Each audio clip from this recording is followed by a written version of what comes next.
Hello दोस्तों, कैसे हैं आप लोग। आज हम पढ़ने वाले हैं टेंस। आज से हम एक नया टॉपिक शुरू कर रहे हैं, टेंस। तो देखिए, सबसे पहले टेंस जो है, टेंस को हिंदी में कहा जाता है काल या समय। काल या समय। टेंस मेनली 3 प्रकार के होते हैं, ठीक है। देखिए,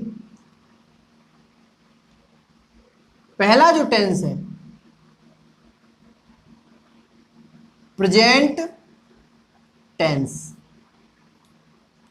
दूसरा होता है पास्ट टेंस, और तीसरा जो टेंस का टाइप है उसको कहते हैं फ्यूचर टेंस।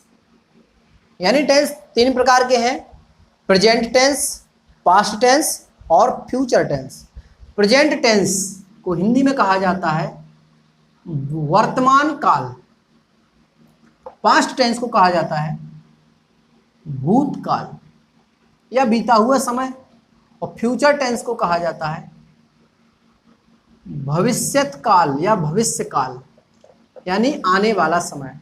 यानी कि प्रेजेंट टेंस वो टेंस होता है जिसमें वर्तमान की बातें की जाती हैं, वर्तमान की चर्चा की जाती है। प्रेजेंट टाइम में जो चल रहा है उसको प्रेजेंट टेंस के अंतर्गत रखा जाता है।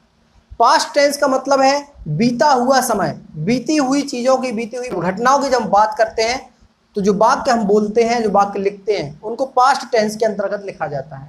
और जो हमारा फ्यूचर टेंस है, इसमें भविष्य की जो हम करने वाले हैं, मुझे दीपावली पर एक नया मोबाइल खरीदना है, मतलब अभी दीपावली आई नहीं है, जब दीपावली आएगी तब मैं मोबाइल खरीदूंगा, यानी भविष्य की बात हो रही। मैं अगले साल एक नई ब्रांड न्यू कार खरीदूंगा, तो अभी तो खरीदी नहीं है, आगे की बात हो रही, यानी भविष्य की बात हो रही। तो ये भविष्य काल। अब प्रत्येक टेंस को, टेंस तो मेनली 3 प्रकार के होते हैं, प्रेजेंट, पास्ट और फ्यूचर, लेकिन इनको भी 4-4 भागों में बांटा जाता है और प्रत्येक टेंस को 4-4 भागों में पढ़ा जाता है। चलिए वो भी देखते हैं। जो सभी टेंस के 4 भाग हैं, उसका पहला है आपका इनडेफिनिट। इनडेफिनिट को कहते हैं अनिश्चित।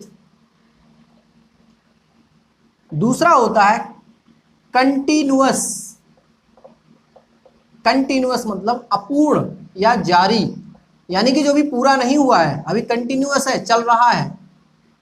हाँ, इसके बाद तीसरा जो होता है वो होता है परफेक्ट। परफेक्ट माने हो चुका, यानी पूरा, जो काम पूरा हो जाए, पूर्ण हो जाए, उसको परफेक्ट के अंतर्गत रखा जाता है। और चौथा जो होता है वो होता है परफेक्ट कंटिन्यूअस। परफेक्ट कंटिन्यूअस यानी कि इसको कह सकते हैं पूर्ण अपूर्ण। तो प्रत्येक टेंस के 4 भाग होते हैं, indefinite, continuous, perfect, perfect continuous. जब हम पढ़ेंगे प्रेजेंट टेंस तो पढ़ेंगे present indefinite tense, present continuous tense, present perfect tense, present perfect continuous tense. जब पास्ट को पढ़ेंगे तो पास्ट में भी चारों को पढ़ेंगे, past indefinite, past continuous, past perfect, past perfect continuous tense. इसके बाद फ्यूचर को भी पढ़ेंगे चारों में, future indefinite tense, future continuous tense, future perfect tense और फ्यूचर परफेक्ट कंटिन्यूअस टेंस। तो इस प्रकार से हमारे जो टेंस है वो केवल 3 प्रकार के होते हैं और सभी टेंस को 4 भागों में पढ़ा जाता है। Thanks for watching.